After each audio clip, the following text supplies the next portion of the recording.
How's it, guys? What is going on this evening? 8:34 Central Time, for whatever it's worth. Just a random use of Ecamm Live. I figure I'm subscribing to this. I might as well use it and go live once in a while. Let me know if the audio sounds good. Nothing really, pardon me, nothing really planned. Maybe a little talk story about that one little incident. I figure people were talking about that whatever it was, what was his name? The guy who flew his plane and then aborted mission and skydived out of his plane. Trevor Jacobs, I think. So I figure I just saw that post with that Cincinnati Bengal footage.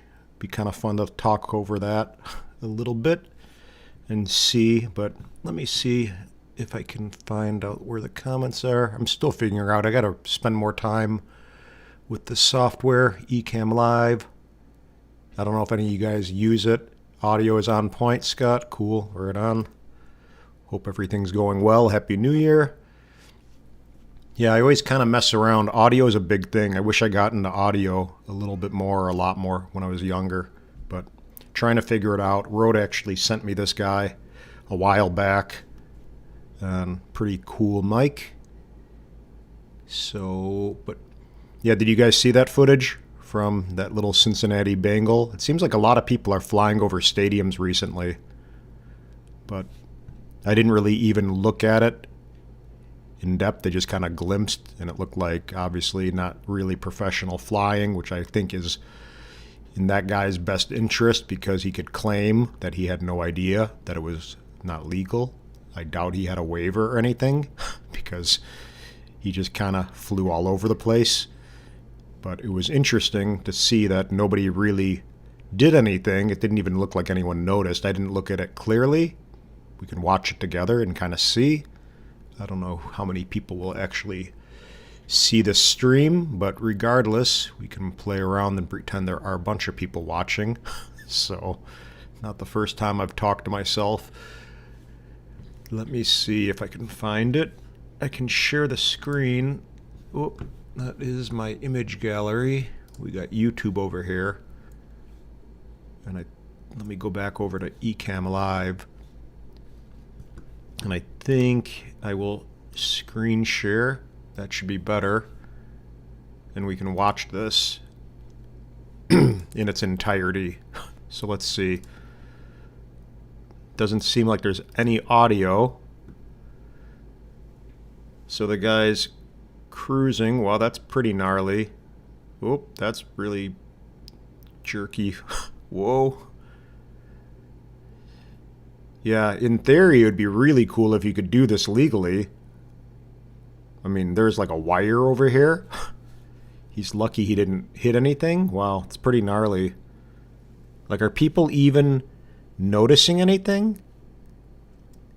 Like, none of the players seem to even care that there's a drone. Do you see anyone? Maybe this guy? This guy looks like he may be onto it. Let's go back really quickly. Like, this looks like the only guy who possibly may be eyeing it.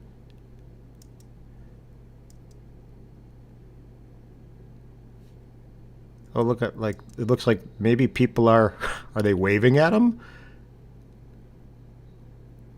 Oh, look at, people are like giving him like the sign. So people apparently do see the drone. Wow, that's pretty gnarly. So he's just cruising like right over everyone. Huh. That's kind of cool, though, as far as being able to inspect it a little bit. Not cool as far as what he did. But, like, look at this. Look at, they're all basically posing for him right here. Look at that. They're all, like, cheering him on. They probably think the drone is obviously for hire, I'm sure. Part of the stadium. They have no idea. It's just some kook flying around. But that's pretty interesting. I didn't really look at it that detailed, but he definitely did a lot of no-nos with that. So, yeah, apparently that's just some random person, Scott. Let's go. How are you? I don't know. Yeah, that's not good at all for the industry. There's a lot of people who just don't know. They almost have to have something that you need to take. It's kind of like living in Hawaii. When we're on island, I was in Hawaii, mind you, living there for 10 years, and we have a lot of people coming through each and every day, and they completely are clueless of the ocean. They're completely clueless of how to respect the turtles and the sea life and touching turtles, sitting on them. I mean, they mess around with the monk seals that are totally endangered species. I mean, they really just come to the island completely clueless, having no idea. And maybe some of them aren't clueless, they just aren't educated or informed. And I think a lot of people are getting that way with drones. They simply buy the drone and there's nothing really to do other than get it in the air and they fly wherever they want to. They have no clue that there's actually regulations and laws and things that are really taken seriously. I mean, who knows? Maybe I would have done this 5 years ago, 6 years ago, not knowing at all. I mean, I'm sure, there's more information out there now, and it's hard to know, being a 107 pilot or doing it professionally now, you're well aware of some of the things that are, not good and not allowed. Yeah, Hawaii's cool, but I mean, I'm just saying it's just a lot of basically, you need to be educated. And now they're starting to do on the flights over to the islands on the airplanes, which they should have done a long time ago. They're doing little informational, educational videos on what to do and what not to do. They almost should require something like that for all new drone pilots. Anyone who buys a drone should have to mandatory watch like an hour video on what they can do and what they can't do. I mean, that would be, to me, a good thing. So you just can't buy a drone and simply throw it in the air or get it in the air and just do what you want. I mean, I know a lot of friends personally, even in Hawaii. I see them flying like 1,500 feet. They're flying all over bad airspace and just doing what they shouldn't do. And they don't really understand the consequences. They don't know what they're going to possibly do to someone who may be in a plane or helicopter. They just don't know, and a lot of them don't care, and that's just the reality, unfortunately. But yeah, if you didn't see that, did you see this drone already? The little Cincinnati Bengals. Here, let me go ahead and screen share again. I want to kind of watch it one more time as well. So let's go ahead and watch. So this is just some random guy, supposedly. I'm surprised he still has this up. So let's go ahead and hold on. Start. So brick by brick film. So he's kind of labeling. He said filmed in Cincinnati. I don't think this is necessary since it's their stadium. But regardless, he's doing brick by brick film. So he's kind of throwing out like he's got a film company, production company, which is more business-like than not. So that's not good. That doesn't weigh in his favor. Really bad flying, but over people, over who knows. There should have been a no-fly zone, obviously. I mean, he's just cruising. I mean, this is nuts that he's right over here. I mean, he's like 15 feet above the players, like he's working there, which is bizarre. As I said, I don't know how he's doing this. It doesn't even seem like anyone notices. And then over here, I mean, who knows? Maybe he does have a waiver. I don't know. Does anyone really know? But, I mean, this whole entire stadium's posing for him. I wonder if you could even see the drone somewhere in the reflection.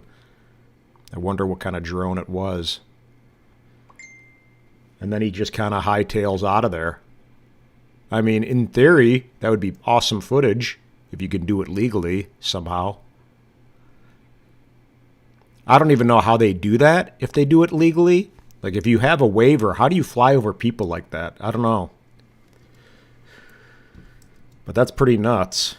So it's got a lot of comments, 182 comments. It comes down to this. It is car end zone. No, get out of there. Sorry about that, guys. YouTube's getting out of control. So, yeah, I mean, it would be only wise to have some kind of education and information required. Nothing crazy, but just enough so they know that there can be consequences and you can get fined.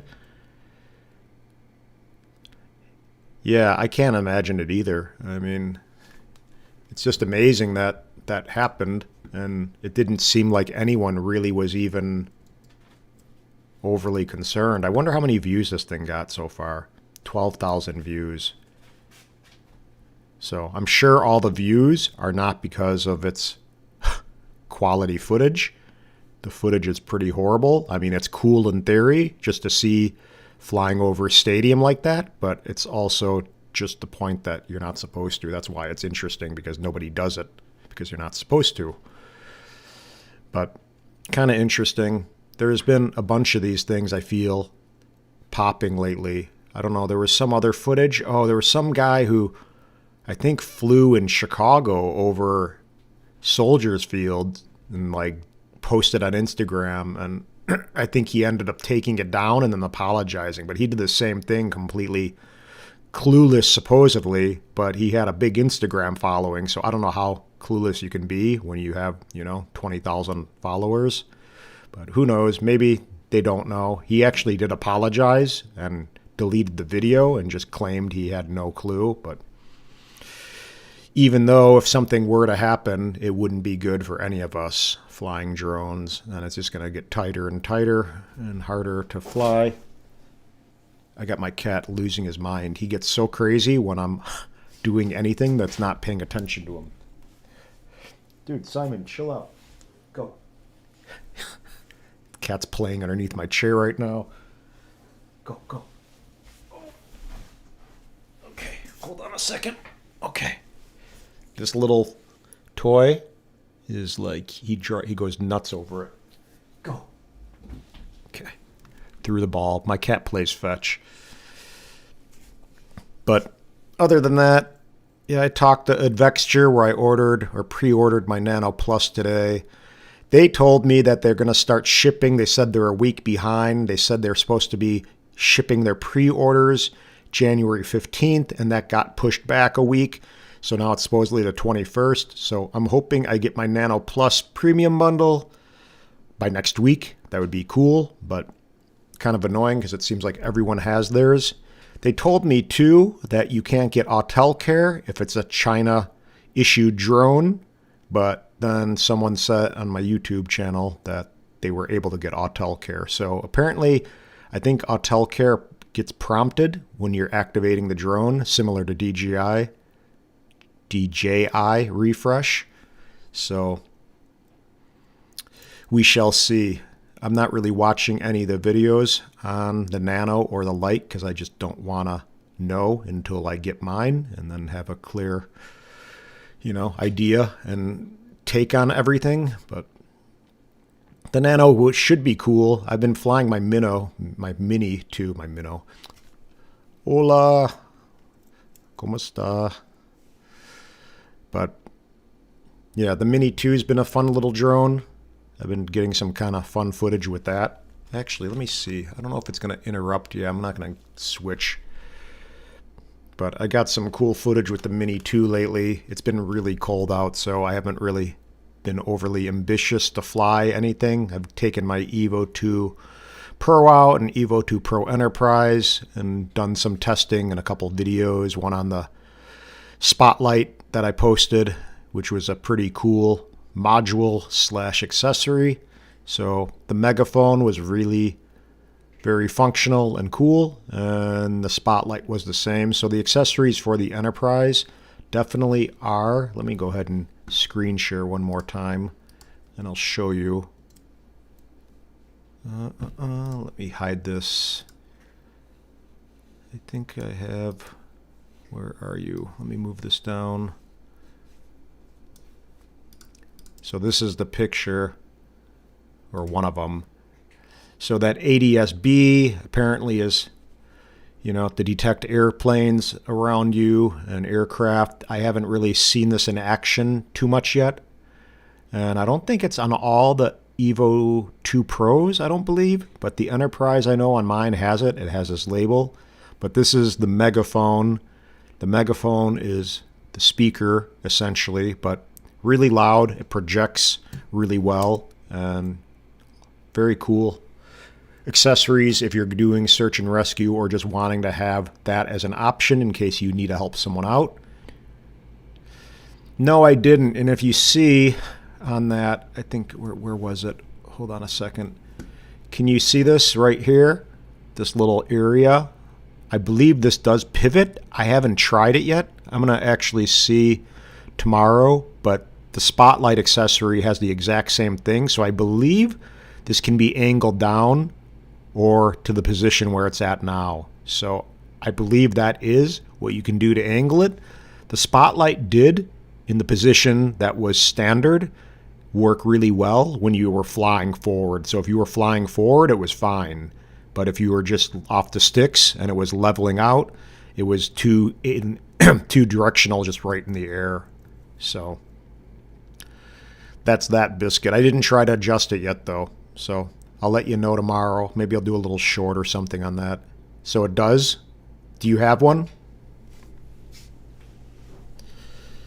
Yeah, I mean, I got to play around with it more. The night I did that video, it was 15 degrees out, and I only have so much time and tolerance to sit out in the cold that much. Let me get back to Ecamm and get back over here. Okay. So other than that, I'm not sure. Hopefully the Nanos start shipping soon and the lights start shipping. I don't know. Does anyone even have a Nano or a light yet? But I see notice that you have to be careful with your angles or you'll end up with a light bloom. A little, yeah. Well, I mean, I haven't tried to really film. I don't think it's intended to be used for filming. I mean, I think it's more for search and rescue and just a functional light to aim, not the necessary. Oh, right on. That's cool. Well, hopefully it helped out. But the Enterprise, how you liking it? Yeah, right on. Yeah, it's a cool drone. I mean, it's beautiful. I was talking to John McBride a little bit, and he was saying, because I was kind of contemplating, I'm like, do I keep the Enterprise, or do I sell my other Evo 2 Pro, and do I get a Light Plus? But apparently the Evo 2 Pro does do better in the wind, for whatever that's worth. I don't know. I think the image quality is very comparable on the Light Plus and the Evo 2 Pro 6Ks. I don't know if the 10-bit thing on the Light Plus is a reality or not. I don't know why it wouldn't be. I guess that's a software thing. But the Evo 2 Pro 6K and the Enterprise 6K obviously has 10-bit. I don't even shoot 10-bit that often anymore. Honestly, I've been shooting 6K. So like Biscuit, for example, with your Enterprise, do you shoot more 6K or 4K? Oh, damn you, Scott. I'm jealous. Which color did you get? Yeah, I mean, I'm hoping they come soon. I mean, honestly, I love flying the little drones. They're just so easy and they're not invasive. I mean, the Inspire 2 people just... I think the Inspire 2 is kind of cool because it's such a unique, intimidating, just weird-looking, menacing drone that people are impressed by it. But it's definitely not an inconspicuous type drone. Yeah, exactly. You said it better than I did. I didn't articulate that well. Yeah, it's definitely mission-oriented, not for filming. I mean, using the accessories, though, the modules, or whatever you want to say, you almost do gain a lot of respect for it. You really see the potential of how that drone could really help someone in a bad situation, or you can help find someone. I mean, I think that would be a awesome thing to do. You got gray, huh? Gray with the yellow. That's cool. I think if I got a light, I would get the white. Even though I love orange for the Autel thing, that white has to... I don't know, the white looks really cool. You know what, though? Shoot 6K on occasion and just see how good it looks. I don't know. The 6K looks really nice. Even if you process it out in 4K, which I do all the time, it just does a really nice job. I mean, I have an iMac, nothing crazy. My iMac is... Here, let me see. I'll share the screen. It's not like an M1, but my Mac has, I think, 64 gigs of RAM. So it's an i7. Nothing crazy, but it seems to keep up with the 6K footage. I don't think anything past it will do well for this computer, but it does all right. Yeah, the 6K footage, though, looks really, really, really good to me. I don't know if I have any. I mean, I do somewhere. Let me see. Try to find something. Even Autel Evo 2 Pro. I don't know if I have any footage. I have some somewhere, but God forbid I was too organized. It's not easy to do. Let me see. No, that's like boring footage. Let me see. Yeah, I think I was here. Let me see if I can find Air 2S. So this wasn't even, this was a while ago. This was when I had my Air 2S. Backup Plus. Like here, I can show you maybe I shot this job in 6K, for example. So I can show you maybe, where are the final edit delivery? I can show you one of these. This was a job that, you know, made me a lot of money with the Autel. Whoop, let me lower that. So this was for an engineer, for example. Let me see. I think this was in 6K. I'll show you the screen. I can try to show you an edit. Let's see one that was kind of nicer. So this was like the final edit delivery for the client.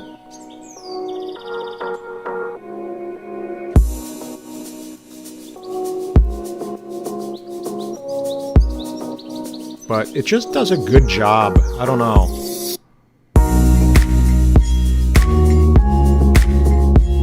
And this was all Evo 2 Pro, not even the Enterprise. Shot at 6K. I mean, I think that could have been, I don't even know if that was drone, but that was some B-roll kind of stuff.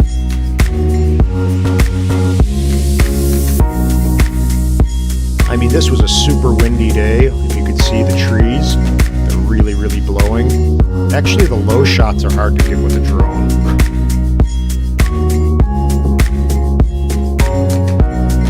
So basically 1 minute edits essentially for the delivery, some were a little bit longer.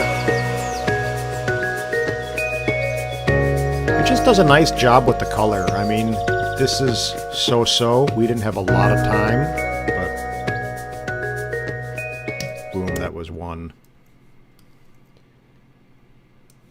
Let me go back to me. Okay, there we go. Yeah, I mean, you can definitely start your business with the Autel. I mean, I think the orange and just the way it looks really is very professional and job-oriented.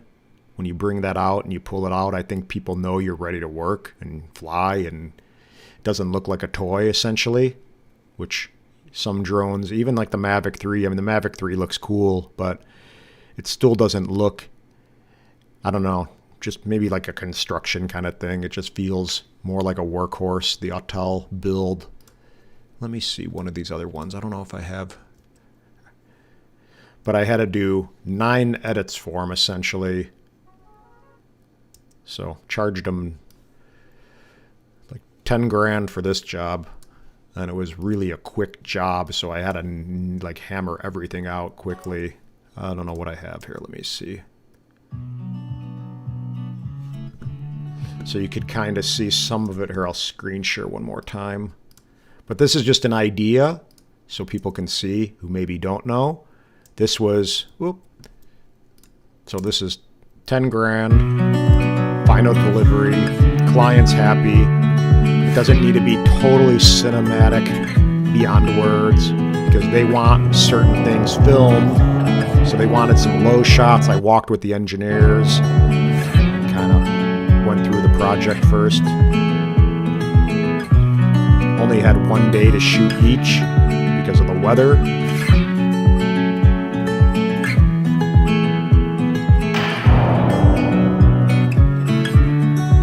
This footage looks kind of, I don't know,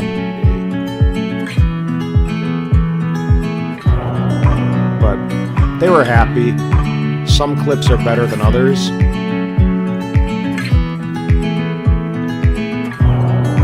Essentially, they were the civil engineers for this entire project, so I tried to incorporate some pretty cinematic shots and some nicer kind of abstract artistic-y stuff, which I think they enjoy, but at the same time they want some, you know, simple stuff too that just does the job. They don't even care. But I think they appreciate the nice flying and some of the nice compositions. So this was a longer edit, so this was a couple minutes. But you know, everything they do, all the little parts of the path drain a certain way. So there's all kinds of different things that they want to incorporate. So as I said, like it's not all artistic, doesn't need to be. They don't mind seeing the construction stuff, fencing, because it's just part of the deal right now. This is a path that they engineered for wheelchairs to have access to the river, which is kind of cool. Like these are the prettier shots that if I was shooting, I would do personally all the edit. So people who want to know what a deliverable job would look like, this is basically an example of that. You know, their branding, some nice flying, decent color grading, clean, nice music. I mean, look how well it exposes the sky too. I don't know, I feel like the Autel sensor does a good job like that. So same outro, branding wise, and all that kind of good stuff. So that's an example of that. So Scott, just so you know, that may help out seeing something visually on what you can do. I mean, he's a good client, so I'm hoping I get a lot more work out of him. Yeah, I mean, I think that's a positive from having a photography background. You have that side of it all dialed. You know how to compose. That's not the issue at all. It's really all flying skills. So I've been doing more practicing with flying because, you know, I've had some bigger jobs and more demanding clients that actually know what they're doing and work with Inspire 2 pilots and stuff, and they know what they want. So when you're working with someone who really knows what good flying is, you can't really just do like a simple, you know, move or kind of 2-axis move shot. Like they want 3-4-axis moves and really complex and long, drawn out. They want you to be able to really fly. So having those kinds of demanding jobs actually helps push you to another level, which is good. Yeah, you could totally suck with a 12 grand drone.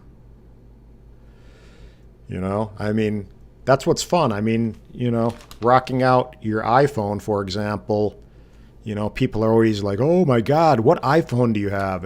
I could have done that with an iPhone 4. It doesn't need to be an iPhone 13 Pro Max. I mean, it is now, but so many people think it's the drone or the camera. Obviously, that's a, you know, pretty well-known thing at this point.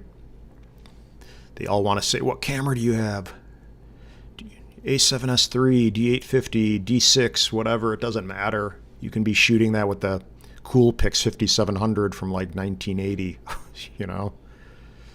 So essentially just wanted to say what's up, talk story a little bit. I figured I'd watch that video with you guys or whoever was tuning in. I think there definitely should be something in play when you buy a drone. They should just have some kind of link you have to go to, like log in, maybe register, just so they know, and then you basically get your drone unlocked after you watch, even if it's a 15-minute video, something simple. It doesn't have to be crazy to where you're having a really like hard time like passing a 107 course, which I think everyone should do.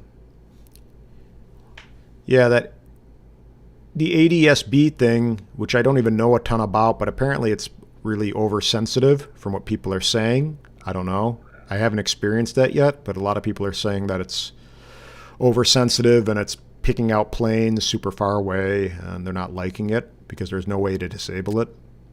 So I don't know. I haven't experienced that, as I said.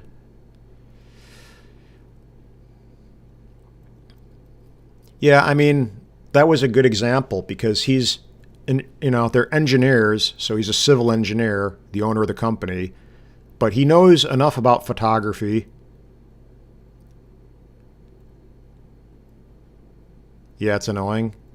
But yeah, I mean, he knows about photography enough to where, he can see a well-composed shot and he kind of knows what he wants. But also he's an engineer, so he doesn't have that total creative side to him. But you have to listen to him too, because his input is important. And at the end of the day, that's all you're trying to do is make your client happy. You're not necessarily trying to get the slickest footage possible because you want to impress yourself or impress someone else. I mean, if they want some of that, great. And you incorporate that into your edit, kind of like I did with some of those shots. Some of them were more artistic, like I would have left out a lot of shots personally, but he wanted to have some of those detail shots, and there's only so much. Realistically, what I should have done is have like an A7S III on a gimbal and walked around and got some of the B-roll stuff with that, but I didn't have that camera at that point, so, and I don't have it now. I'm actually waiting on one, so the A7S III, I don't know if you guys are into still cameras. For some reason, it's like impossible to find a Sony A7S III right now.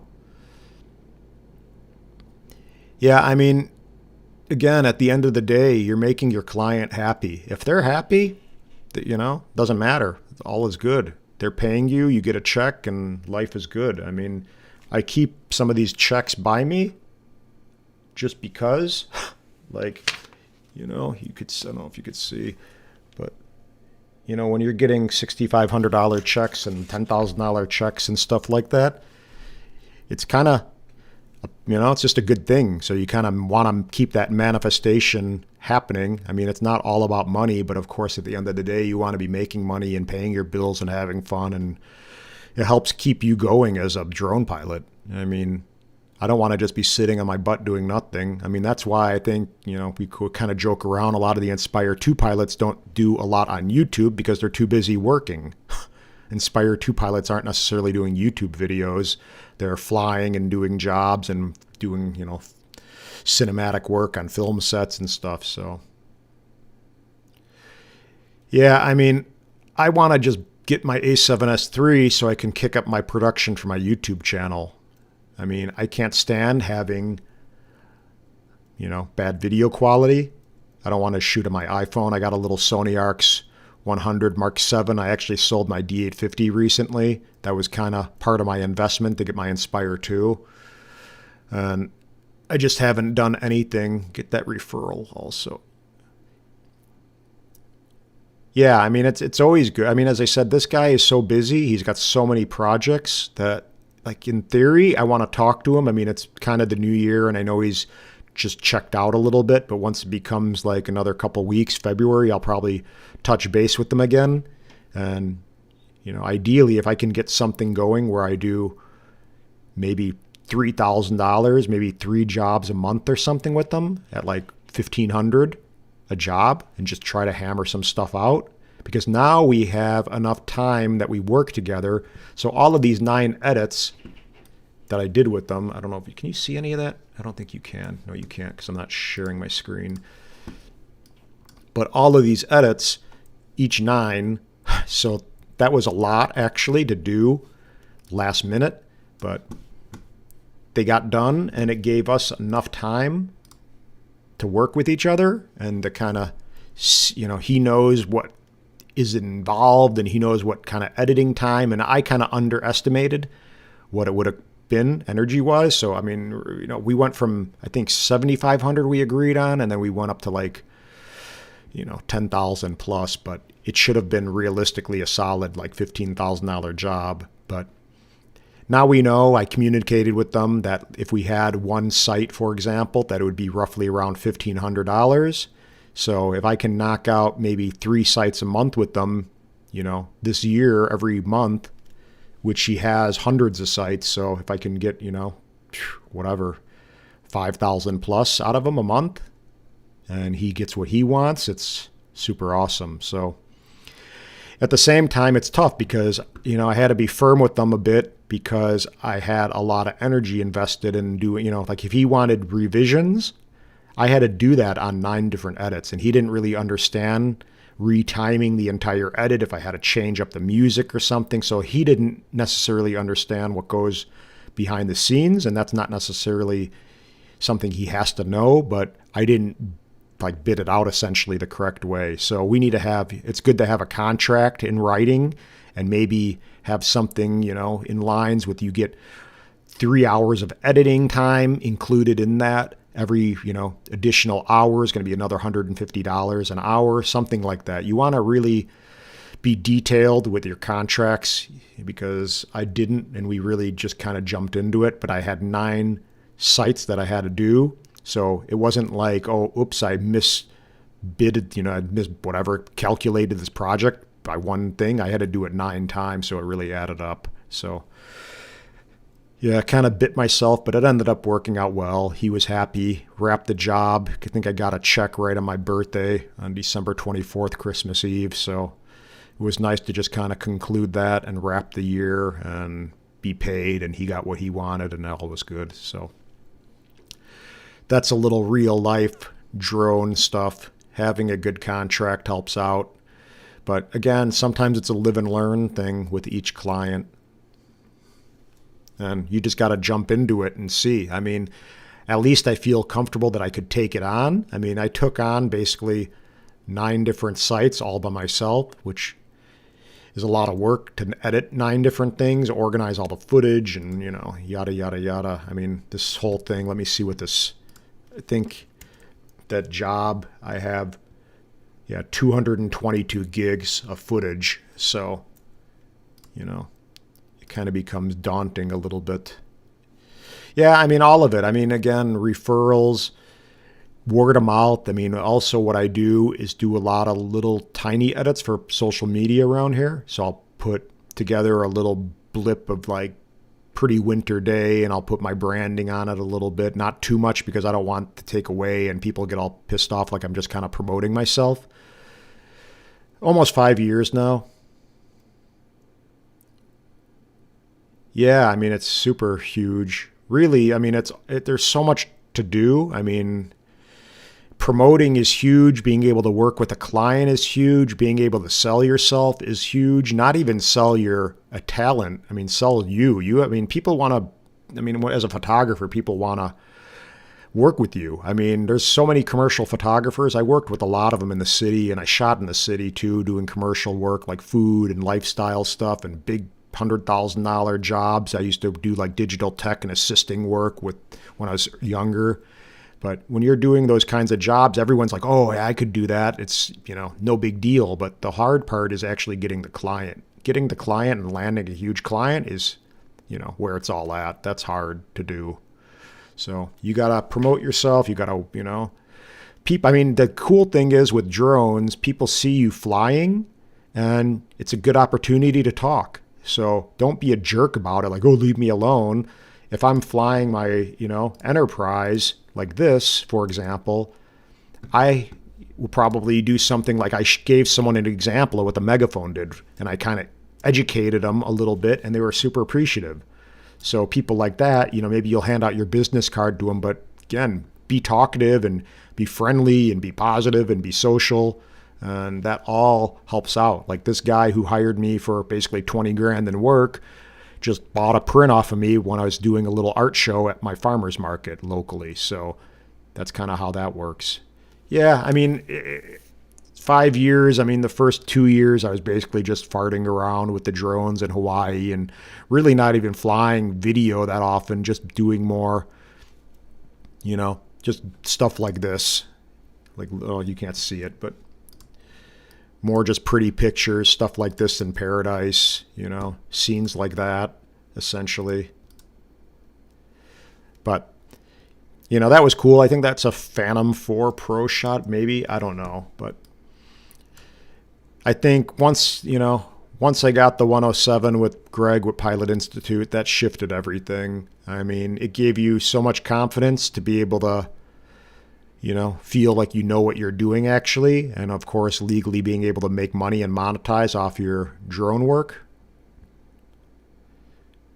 Yeah, exactly. You want to be an ambassador with it. I mean, you want to be positive. And again, it's a great way to talk to people, to engage, because the drones are super cool. A lot of people are really interested. Kids are super interested in drones. I mean, if you're flying, the Inspire and you got big drone out there, this thing is just super rad to everyone. They see this thing. Most people don't see Inspire 2s. So that's the reality.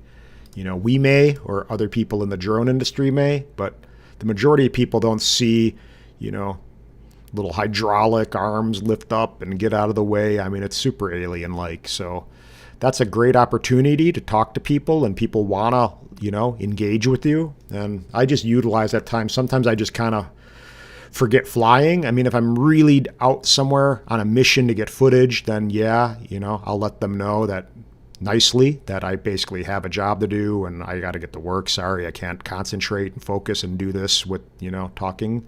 So you do it in a polite way. But again, it's a great opportunity to talk story with people, as we would say in Hawaii. And that's a good opportunity to hand people your business cards, for example. So sometimes, honestly, you know what I'd do? When I was in Hawaii, I'd go to this little area called Sharks Cove, and I'd fly my drone all the time. And because I kind of know what I'm doing enough that I can do it confidently, and I would show people some of the footage I was getting. So let me see. I think I have some of this footage. Let me try to find it really quickly. But this is a good example here. So see this footage? Now, mind you, I'm sitting in paradise in front of the ocean on a very touristy little spot, ledge. And people would be watching sunset and just seeing the beauty of the ocean and everything around them. And then I would be capturing stuff like this, not this, hold on, but like this footage of this reef. So this was one of the scenes in Hawaii. So I'd be sitting on a ledge over here capturing this. And I would say just say to people like, hey, you want to see something really cool? And then I would show them the footage and they'd be blown away. And, essentially that stoked them out because they see your eye for creativity and composition, and they see what you're capturing and seeing, and you're giving them that opportunity and window to see it too, and just being cool like that, showing them aloha, as we'd say, and all is good. So anyway. Yeah, that's cool. It's a good idea, Tyler. Yeah, I mean, anything. I mean, just as I said, I mean, I like the old school thing with the business card. I printed a bunch from a place. I mean, God, it's like, 1,500 cards or something for a few $100 and just hand them out all the time. I mean, now I'm just getting rid of them. But yeah, honestly, I mean, I think a lot of people have talked about it in different videos on inspiring and motivation, but you got to hustle. Hustle is huge. I mean, my friends in Hawaii, I don't know. Let me see if I could find them. Here, hold on a second. I'll show you. Let me see. Sunrise. So my friends in Hawaii, they're two twin brothers. They're kind of like my, kind of soul brothers. But they hustle so hard, and that's just really what it takes. I'm in Chicago right now, yeah. I mean, I'm in the suburbs in, west, like in Batavia, Illinois, it's called. But they hustle so hard. In Hawaii, everything's so expensive. You have like no choice but to hustle and just make it happen. So if you don't, you're basically going to be off island.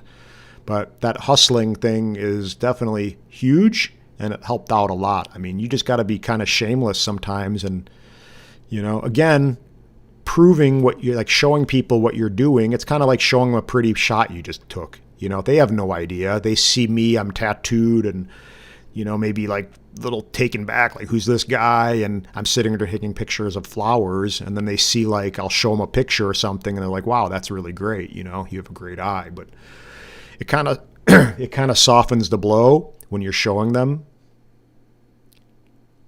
Oh, nice. Right on. Nice to meet you, Tyler. Aloha.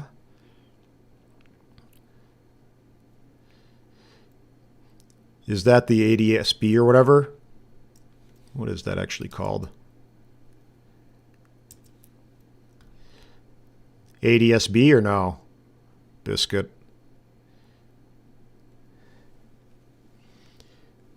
Yeah, I mean, I haven't flown the Enterprise enough to really truly know. Thank you.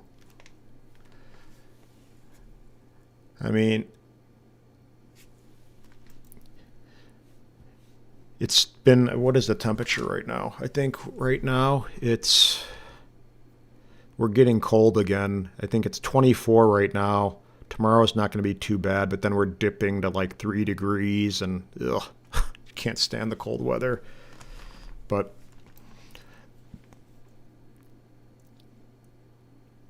the cameras.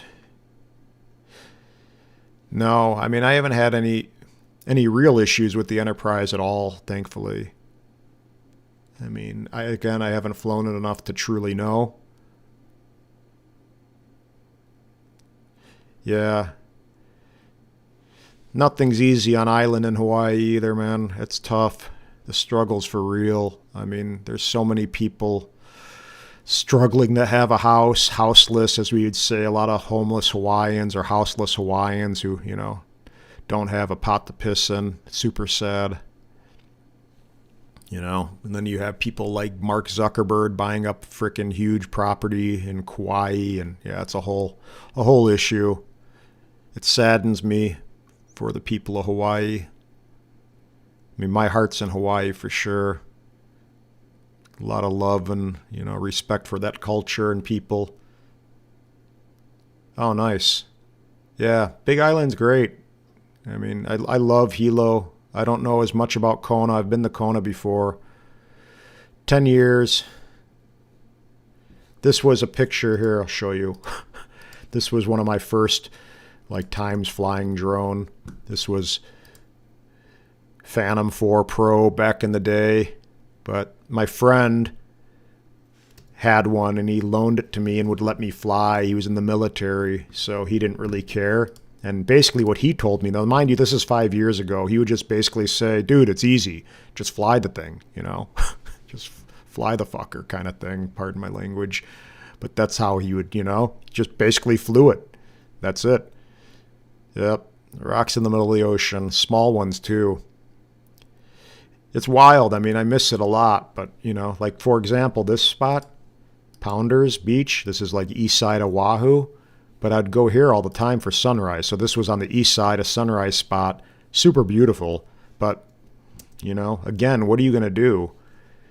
It's kind of sometimes a little bit, you get seeing the same exact thing. Like, God, am I going to go to this place for sunrise every day for the rest of my life? So I don't know. I don't know if I could live on Oahu again. I think if I moved back, I'd probably move Big Island, honestly. But I got to see. I spent a lot of time in Costa Rica. I may revisit that sometime soon. I got to renew my passport, actually.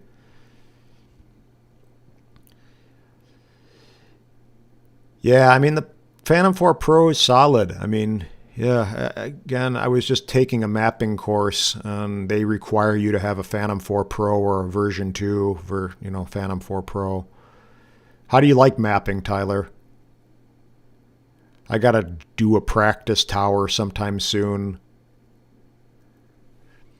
It seems pretty easy, a little, I don't know, monotonous, but I haven't done it, so I don't really know how long it would take to do a tower. But I know you have to use Litchi, right? Isn't it? I think. I don't know a lot about mapping. As I said, I just did a little Zoom training for map work like a week ago. On a cool note, I may be teaching a 107 course to high school students. I'm kind of working with the guys right now, but if that goes through, that could be kind of cool. Teaching 107 classes to high school students. It could be a little scary too. Because, I don't know, I think it's inner city, which is fine. I would hope everyone, I don't know, supposedly the class was going to be 3 hours though. I don't know how I could teach for 3 hours once a week even. 3 hours is a long class. I don't know who would want to be in a class that long. So I don't know. I got to find out a little bit more, but it'd be fun to teach and give back and kind of see what the younger kids are actually, you know, wanting to do with their 107 or with the 107. But I guess that's it. I mean, there's really not too much. I know someone said they're getting their Nano tomorrow, which is good. I'm not, which is not good, but should be here soon enough. I'm curious to see the Nano. I don't, you know, the Light Plus intrigues me, but I really don't need it. And I actually enjoy flying the little drones a lot. You got an M300 too, huh? Yeah, you're not messing around. It's a cool drone. Yeah, I mean, I'm going to do a video too. I do a lot of real estate. So what kind of gear are they flying? Oh, I don't know. Yeah, it'd be cool to see what they're flying. I don't know. I'm just kind of getting into it right now. I had to sign a non-disclosure, so I can't really even say much about it yet. But the point is teaching a 107 course once a week for like 18 weeks, I think, which is kind of long. So I don't know. I don't mind teaching. I've spoken at some high schools and colleges before on photography, which, you know, it's interesting. I'm not really great at it, but I think it's kind of a challenge. I don't really mind talking to people. The public speaking thing is not necessarily my thing, but teaching is a little different because you're just kind of hanging out with the class. I don't know how big the class would be. Yeah, that's cool. Right on. Yeah, I mean, I don't know what they're flying. I don't know. Like my friend keeps on thinking they're into like wanting to do FPV or something, but I don't think they're hiring me because I'm not an FPV pilot per se. So I think it's strictly 107. Yeah, I have to get this weather out of the way. I can't wait till we get past this winter because I may take out the Inspire. I haven't even flown my new Inspire once, literally. I did the firmware update and that was it. So they had a new firmware update that apparently solved some of the roll access issues, which I was having a major problem with. All right, man. Scott, take care. Have a good night. Gonna end this soon anyway, so peace. Shaka. Yeah, I mean, people are into the Skydio. I haven't flown one. There was someone who was actually reaching out to me to fly, but they gave you a Skydio to use, but it just wasn't worth it. It was like $75 a job or something. I don't know. It just didn't seem like it made sense. Eventually, I'll buy one, maybe. I don't know. For now, I want to get a Cinewhoop built, so I want to get a Hero 10 on a Cinewhoop and use something more for inside. And I'm going to do, just so you guys know, I'm going to do interior shoot. So I'm going to do a basic flying drones inside with the Nano Plus and the Mini 2 and see which one flies better inside for real estate work. So that's going to be a video that I think will do really well. I'm going to get access to a nice home with my friend who does real estate stuff. So I'll fly the Nano Plus and I'll fly the Mini 2 and see which produces the best results and which flies best indoors, because the Mini 2 sometimes has issues. It's not bad, but it's not perfect, and I'm curious to see if the Nano Plus is going to be any better, but that should be a cool video to shoot and do. Yeah, that's a ton of money. Yeah, see, my friend would really be into that, Tyler. My friend does a lot of Matterport and like Leica 3D work. What is that Leica camera called? The BLK 360. So he's really into the 3D side of things.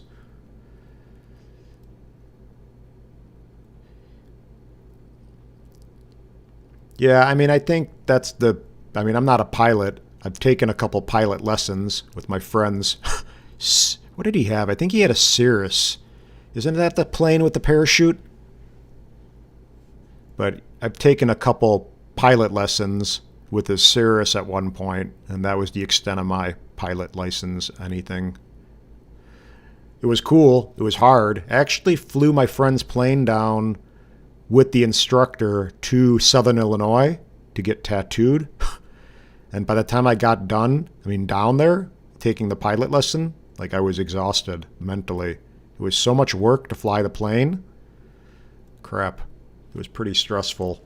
So I thought it was going to be kind of relaxing. And when you're actually flying the plane with an instructor, it was definitely not easy. It took a lot of focus and concentration. So I was completely fried when I got down there. Yeah, it's a cool plane. He had that, and then I went in a Pilatus. Was that Pilatus? That was like a jet. That was a pimp plane. We took the Pilatus to Wyoming. No, Leica has a drone with LiDAR on it. Yeah, see, that's something he would be totally into. Is that like $100,000 or something, Tyler? Maybe I did see that. Let me see. Hold on a second. Leica drone.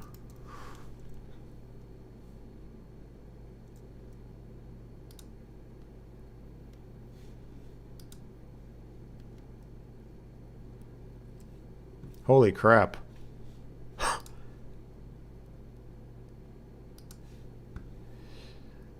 So this thing, huh? Wow, that's serious. Whoa. That thing has to be major. Wow. Yeah, you're investing in that thing to make some serious money, though.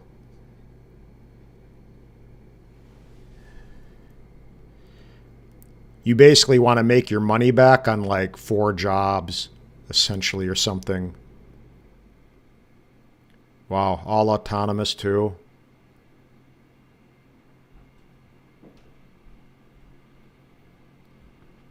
I wonder how the battery life is on that.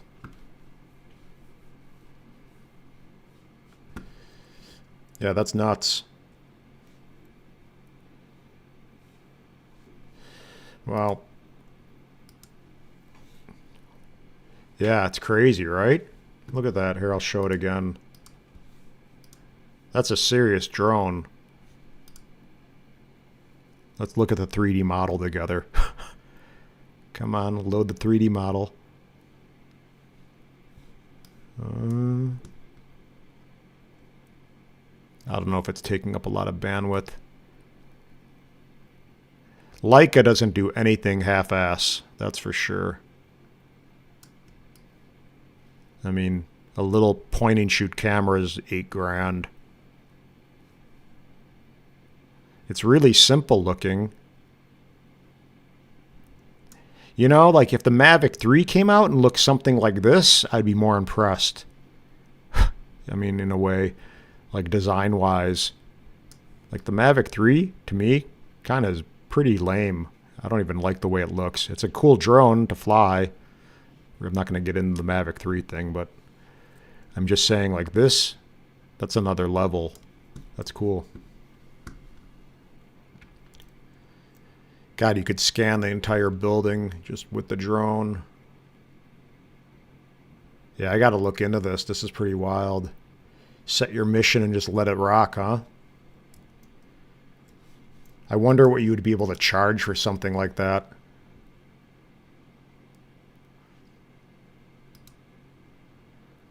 Yeah. What do you so what do you think? If you were charging to do that, I wonder what that would... I wonder what you could charge to shoot like a building. Like if you could charge 50 grand. Yeah, that thing probably needs to pay itself back on like 2 jobs. Yeah. Crazy.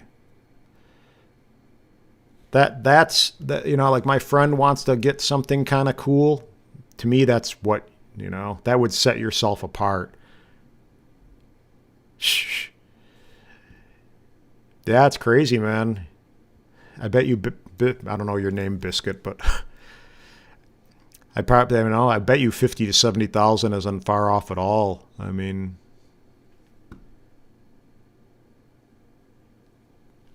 yeah, it's wild. I mean, think the bottom line is you have a piece of technology that someone's renting out from you essentially too. I mean, how many people are going to actually have the capability of doing that? Not many.